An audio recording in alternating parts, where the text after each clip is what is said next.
ఐహిక విచారం, ధన మోసం, ఫలింపు లేనటువంటి జీవితాన్ని ఇంకా మనం కొనసాగిస్తున్నాం. కానీ దేవునికి కావలసింది మంచి నేలన పడినటువంటి విత్తనం ఎలాగైతే ఫలిస్తుందో అలాగా ఫలించాలన్నది దేవుని కోరిక.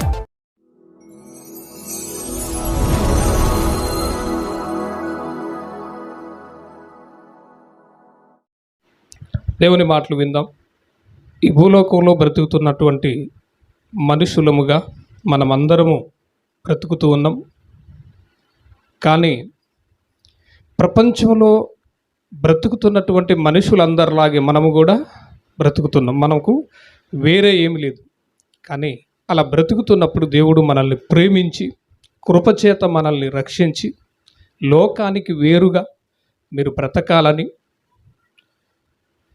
మూర్ఖులకు ఈ తరము వారికి మీరు వేరై రక్షణ పొందండి అని దేవుడు ఎన్నో విషయాలు మన కోసం బైబిల్ గ్రంథంలో వ్రాయించి పెట్టాడు. కాబట్టి ఆ మాటలు నమ్మి బాప్తిస్మము పొంది దేవుని సన్నిధికి వచ్చిన మనం ఎన్నో సంవత్సరాల నుంచి దేవుని మాటలు వింటున్నప్పటికీ మన మనసులో ఇంకా లోకాన్ని విడిచిపెట్టకుండా ఐహిక విచారం, ధన మోసం, ఫలింపు లేనటువంటి జీవితాన్ని ఇంకా మనం కొనసాగిస్తున్నాం. కానీ దేవునికి కావలసింది మంచి నేలన పడినటువంటి విత్తనం ఎలాగైతే ఫలిస్తుందో అలాగా ఫలించాలన్నది దేవుని కోరిక. కానీ మన జీవితంలో మాత్రం అది జరగట్లేదు. కారణం ఏంటంటే మనము ఎవరిని విడిచిపెట్టట్లేదు? లోకాన్ని విడిచిపెట్టట్లేదు. యేసుక్రీస్తు ప్రభుల వారు ఈ భూలోకంలో ఉన్నప్పుడు ఆయన అనేక విషయాలను, పరసంబంధమైనటువంటి విషయాలను, భూలోక సంబంధమైనటువంటి విషయాలను కాదు ఆయన చెప్పడానికి వచ్చింది. భూలోక సంబంధమైనటువంటి విషయంలో ఎలా బ్రతకాలో అని చెప్పడానికి రాలే ఆయన. పరలోక సంబంధమైన విషయములలో ఎలా బ్రతికితే మీకు లాభమో ఆ విషయాలు చెప్పటానికి యేసుక్రీస్తు ప్రభుల వారు ఈ లోకానికి వచ్చాడు. ఆయన ఉన్నప్పుడు ఆయన చెప్పినటువంటి మాటలు ఎన్నో మాటలు ఉన్నాయి. ఆ మాటలు మనం ప్రతి వారము ప్రతిరోజు వింటున్నాం, చదువుతున్నాము కూడా. కానీ వాటిని నమ్మట్లేదు, వాటిని మనం అనుసరించట్లేదు. అవునా కదా? అందుకే మన జీవితంలో ఏం లేదు, ఫలింపు లేదు, ఫలాలు లేవు. ఇందాక మనోళ్ళు పాడిన పాట చాలా చక్కటి పాట. అంజూరపు చెట్ట, అందమైన చెట్ట, ఆకులు తప్ప నీలో ఫలాలు లేవు. కారణం ఏంటి అంటే ఐహిక విచారం, ధన మోసం, లోకంతో స్నేహం. అందుకోసమే మన జీవితంలో ఎప్పటికీ ఫలాలు అనేటివి రావు. ఆకులు తప్ప ఫలాలు ఉండవు. కాబట్టి ఆ పాటలో చాలా అర్థం ఉంది. తండ్రి ఏమన్నాడు?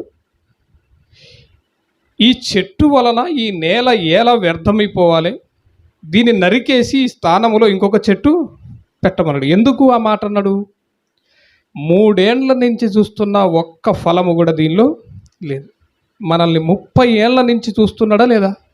మనలో కూడా ఏ ఒక్క ఫలము లేకపోతే ఈ భూమి మీద బ్రతకటమే దండగా అని చెప్పి అంటున్నారు. ఎవరు? దేవుడే అంటున్నాడు. ఈ భూమి మీద నువ్వు బ్రతకటమే దండగా, నిన్ను తీసేసి ఇంకొకరిని పుట్టించినా ఆ స్థానంలో వాడైనా నాకు ఉపయోగపడతాడేమో.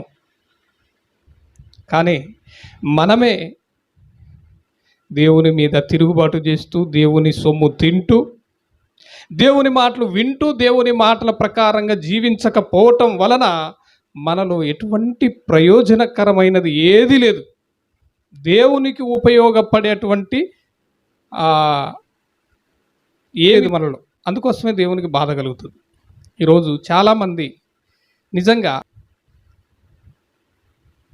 కష్టాలు, ఇబ్బందులు ఇవన్నీ ఎవరికి వస్తాయి చెప్పండి? ఎవరికి వస్తాయి? మనుషులకే వస్తాయి. మనుషులతో పాటు జంతువులు కూడా ఉన్నాయి కదా ఈ భూమి మీద, వాటికి కూడా ఉంటాయి.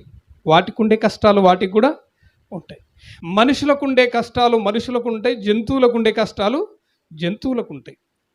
కానీ మనిషికి మంచి చెడ్డలను ఎరిగే తెలివి, జ్ఞానం దేవుడు ఇచ్చిండు కదా.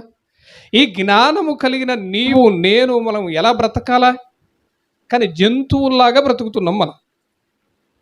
అలాంటప్పుడు యేసుక్రీస్తు ప్రభుల వారు ఈ లోకానికి వచ్చి మాట్లాడిన మాట ఏంటో తెలుసా? ఒకసారి మత్తయి సువార్త 6వ అధ్యాయం 25వ వచనం నుంచి చదువుదాం. అందువలన నేను మీతో చెప్పునదేమనగా, ఏమి తిందుమో ఏమి త్రాగుదుమో అని మీ ప్రాణమును గూర్చి అయినను, ఏమి ధరించుకుందుమో అని మీ దేహమును గూర్చి అయినను చింతపడకండి అని యేసుక్రీస్తు ప్రభుల వారు చెప్పిండు. ప్రతి మనుషుడు ఈ భూలోకంలో చింతపడేది దేనికోసం? ఏమి తిందుమో ఏమి త్రాగుదుమో ఏమి ధరించుకుందుమో అని ప్రతి మనిషి వీటి కోసమే చింతపడుతుంటాడు. కానీ మీరు అలా చింతపడకండి అని చెప్పిండు. దేనికంటే?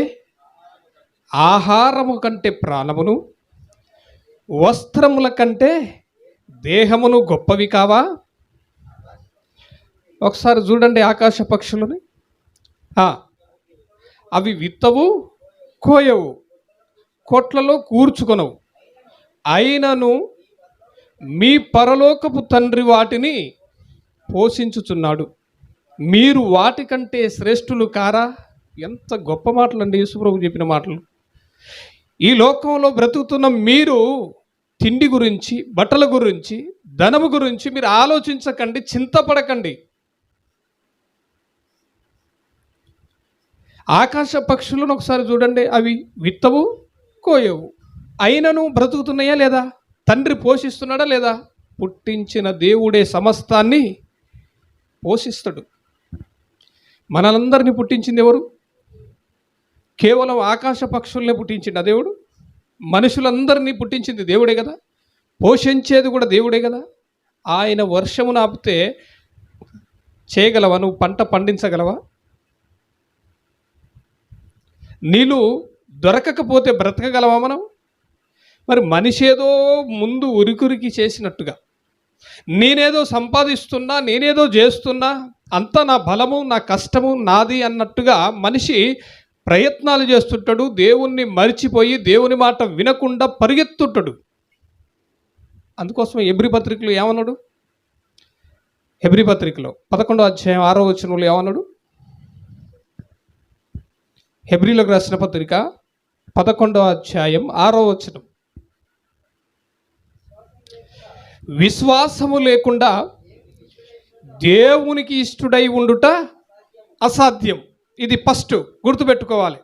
విశ్వాసము లేకుండా దేవునికి ఇష్టుడై ఉండుట అసాధ్యము. మనము దేవుని యొద్దకు వచ్చేవారమేనా? మనందరము దేవుని యొద్దకు వచ్చేవారమే కదా. ఆ దేవుని యొద్దకు వచ్చేవాడు ఎవరున్నారని, ఆయన ఉన్నాడనియు, ఆ దేవుణ్ణి వెదికే వారికి ఫలము దయచేయువాడనియు నమ్మాలి కదా. నమ్మామా? ఇప్పటికి మనం నమ్మినమా? నమ్మితే ఎందుకు ఆలోచిస్తావు? నువ్వు నమ్మితే ఎందుకు చింతిస్తావు? ఫలం దయచేస్తాడని తెలియదా నీకు?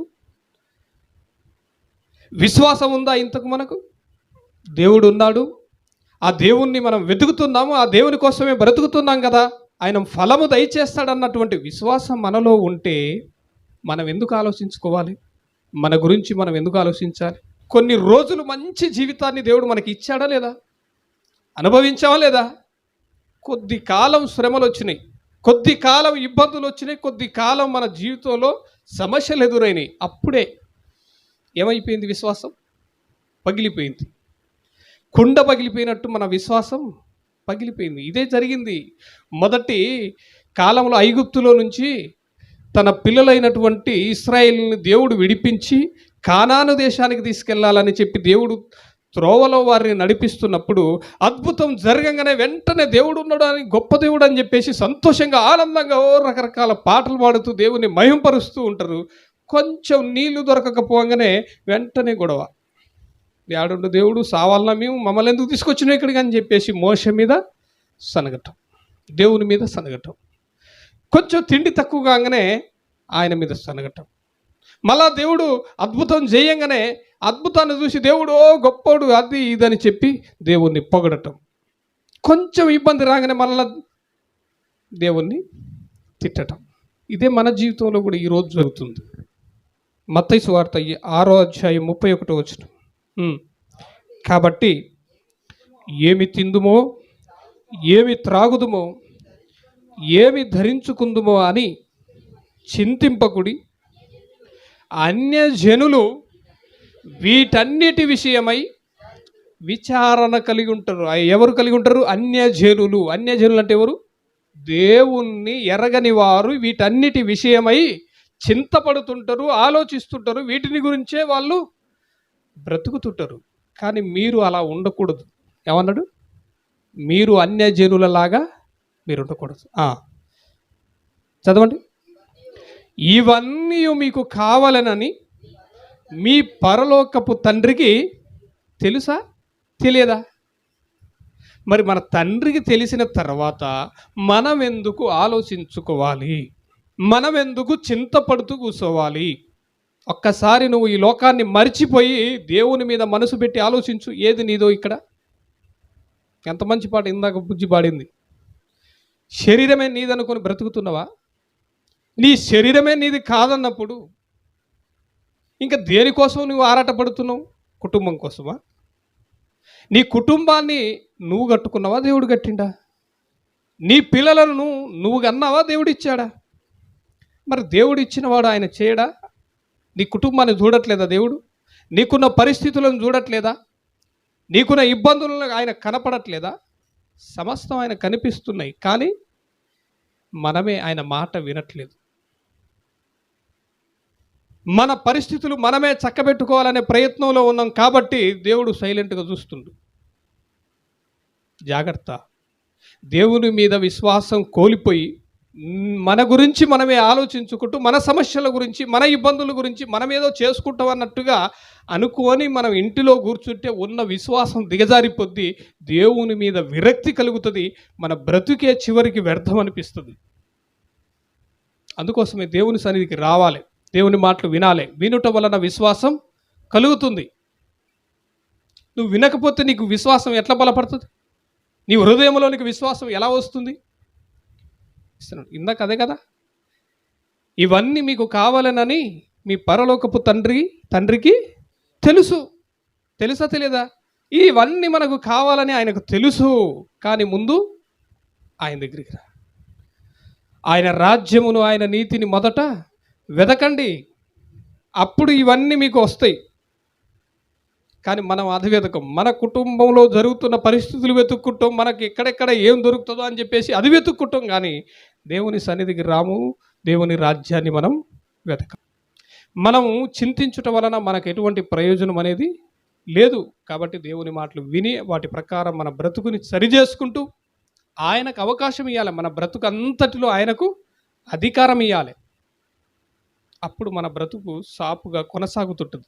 కాబట్టి ఈ మాటలు విన్న మనందరము జాగ్రత్త పడి ప్రతి వారం దేవుని మాటలకు సిద్ధపడి రావాలని కోరుకుంటూ నా మాటలు ముగిస్తూ నచ్చిన ప్రార్థన చేసుకుందాం.